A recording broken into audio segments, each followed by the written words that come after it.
اشرف غني صاحب راغی ډاکټر راغی جک صاحب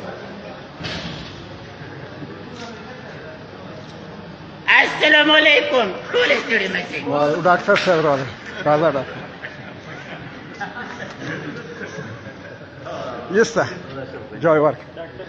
ستړي مه شئ ستړي مه شئ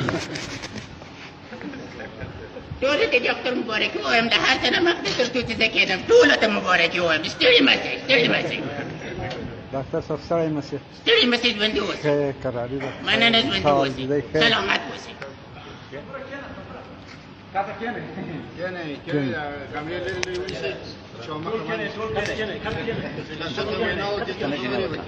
ډاکټر صاحب په خیر راغلی سلامت اوسئ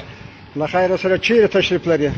تشریف خو حال حاضر زه په بل ملک یم افغانان وروڼه باید له ما څخه کوم ګیله ونه کړي تاسې په دې باندې ښه متوجه سئ او دې ته ښه پام وکړئ چې زه نن ورځ لکه تاسو غوندې مسافر یم دا خبره خو به غلطه نه وي تاسو په نظر باندې یا بېشکه ووته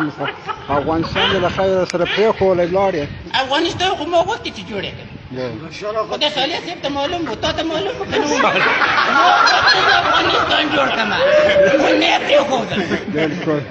امرالله صالح صاحب ته په دې کې څه نظریه لري ما صالح صاحب ته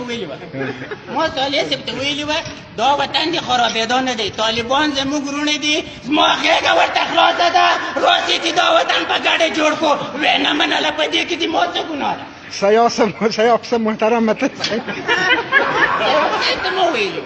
دا ټول مشران دي د ولسي جرګې دي د ملت ما ټوله خبر کړي وه چې ګورئ راځئ یو لاس سو یو موټی سو دا وطن جوړ کړو دا وطن د خرابېدو نه دی افغانستان په منځنۍ اسیا کې اولین قدرت بهترین ځای دی خو نه چې پرېښودم دا خلکو څه ورسره وکړي جنرال صاحب دوستم صاحب څه څنګه په نظر څنګه ته کېږي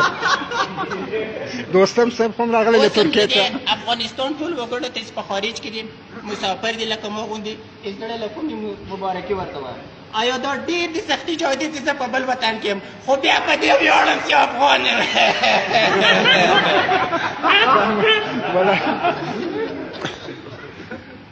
دوستم صاحب هم د ترکیې راغلی دی دوستم خو ما وختي ویلو چې دوستم به وشړو کارونه دوستم عبدالله را خراب کرد اما صالح صاحب کار خراب کرد صالح صاحب ته ما ورته وویلو له ما سره یو ساعت یو موټی سو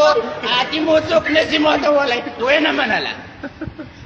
هغه دې نه دي اورېدلي وایي لکه ونه زه مقیم په خپل مکان یم که خزان را باندې راځي که بهار وي